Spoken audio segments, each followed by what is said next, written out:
तो दोस्तों आज हम बात करने वाले हैं टाटा स्मॉल कैप फंड के बारे में। कैसा फंड है ये, कैसी रिटर्न्स दे रहा है, क्या आपको इसमें बने रहना चाहिए, निकल जाना चाहिए, नए इन्वेस्टर्स को इन्वेस्ट करना चाहिए, इन सारे सवालों के जवाब मिलेंगे। अलग अलग पैरामीटर्स देखेंगे, इसकी रिटर्न्स कैसी रही है, कंसिस्टेंसी कैसी है, स्टॉक का स्टैंडर्ड डेविएशन क्या बोलता है, इसकी प्राइस टू अर्निंग क्या बोलती है, ये सारी चीजों पर हम यहाँ पर बात करने वाले हैं। तो सबसे पहले बेसिक डिटेल्स यहाँ पर देखते हैं टाटा स्मॉल कैप फंड की। अगर हम बात करते हैं इस फंड के बारे में तो 0.29% के आसपास की एक्सपेंस रेशियो है, ज्यादा महंगा नहीं है। अगर एसेट अंडर मैनेजमेंट की बात करें तो 9300 करोड़ के आसपास है, तो ये भी काफी रीजनेबल है। लगभग 6 साल पुराना ये फंड है, तो एनालाइज करने में इजी होगा। कंसिस्टेंसी को अगर हम देखना चाहेंगे इसकी फंड्स की डिटेल पे बात करें तो मेजरली स्मॉल कैप कंपनीज में 87% पैसा है और मिड कैप कंपनीज में लगभग 5% पैसा ये फंड लगाकर चलता है। और अगर हम फाइनेंशियल और सेक्टर एलोकेशन पे बात करें तो financial service, chemical, capital goods और कंज्यूमर स्टेपल सेक्टर में मेजर पैसा ये इन्वेस्ट करते हुए नजर आता है। टॉप होल्डिंग्स की बात करें, अगर अगर टॉप होल्डिंग्स की इसकी बात करते हैं तो BASF India, Godrej industries, quest Corp और IDFC लिमिटेड जैसी कंपनीज इसके पोर्टफोलियो में नजर आती हैं। और ओवरऑल अगर हम बात करें इसके पोर्टफोलियो की तो कंसिस्टेंसी आपको यहां पर देखने को मिलेगी। अगर हम फंड मैनेजर्स की यहां पर बात करते हैं, एक बार हम क्विकली देख लेते हैं फंड मैनेजर्स की डिटेल। तो जो फंड मैनेजर इस फंड के साथ शुरुआत से जुड़े हुए थे, सिंस इंसेप्शन जुड़े हुए थे, सेम फंड मैनेजर आज भी फंड के साथ जुड़े हुए हैं। ये सबसे अच्छी बात इस फंड मैनेजर की है।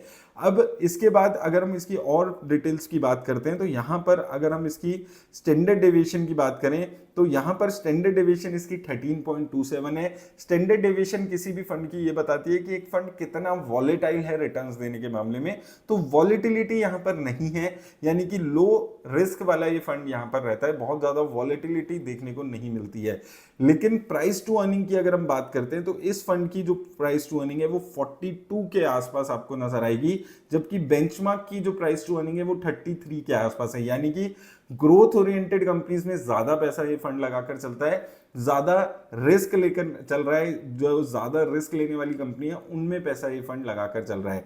वहीं अगर हम पोर्टफोलियो की टर्नओवर रेशियो बात करें तो 15% के आसपास की है, यानी कि बहुत ज्यादा चेंजेस नहीं करता है ये फंड। टर्नओवर रेशियो मतलब ही ये होता है कि एक फंड कितने ज्यादा बाइंग और सेलिंग अपने पोर्टफोलियो में कर रहा है। तो 15% का पोर्टफोलियो है, यानी कि जिन कंपनीज को इन्वेस्ट किया हुआ है उसने बहुत टाइम पहले, उन्हीं कंपनीज पे भरोसा करके लंबे टाइम से ये फंड यहाँ पर चल रहा है। तो ये कुछ चीजें हैं कि ये फंड एक तो स्टेबल फंड है, बहुत ज्यादा रिस्क नहीं ले रहा है और यहाँ पर वॉलेटिलिटी ज्यादा देखने को नहीं मिलती। हालांकि हाई रिस्क कंपनी में ये फंड पैसा लगाता है। वहीं अब अगर दोस्तों हम बात करें इसकी रिटर्न्स के बारे में तो सबसे पहले इसकी हम रिटर्न्स एक बार यहाँ पर देख लेते हैं। तो रिटर्न्स के बारे में अगर हम यहाँ पर बात करते हैं तो एक साल में लगभग 50% के आसपास की रिटर्न आपको देखने को मिलेगी। वहीं 2 साल में 41%, 3 साल में 28% और 5 साल में 37% के आसपास की रिटर्न है। तो रिटर्न्स इसकी अच्छी नजर आती है। कैटेगरी में भी देखते हैं तो 1 साल में 7th पोजीशन पे है, 2 साल में भी 7th पोजीशन पे है, 3 साल में 2nd नंबर पे चल रहा है और 5 साल में one of the best performing funds में से एक फंड ये यहाँ पर है। वहीं अगर हम रोलिंग रिटर्न से इसकी कंपैरिजन करते हैं तो सिंस इंसेप्शन हमने यहाँ पर उठा लिया है, तो यहाँ पर अगर आप देखेंगे नवंबर 2018 से लेकर अभी तक अगर आप देखते हैं तो कंसिस्टेंटली ये फंड अपने बेंचमार्क इंडेक्स को यहाँ पर बीट करते हुए आ रहा है। यहाँ पर आप देखेंगे 33% की रिटर्न थी 2018 से 2021 के पीरियड में इस फंड की, और इसके बेंचमार्क इंडेक्स की 25% की रिटर्न थी। और ये जो लीड है इसने अपने फंड के बेंचमार्क इंडेक्स से वो मेंटेन की है हमेशा। हर पॉइंट ऑफ टाइम पे अगर हम 3 साल के रिटर्न्स देख रहे हैं तो ये फंड अच्छा परफॉर्म करते हुए नजर आ रहा है।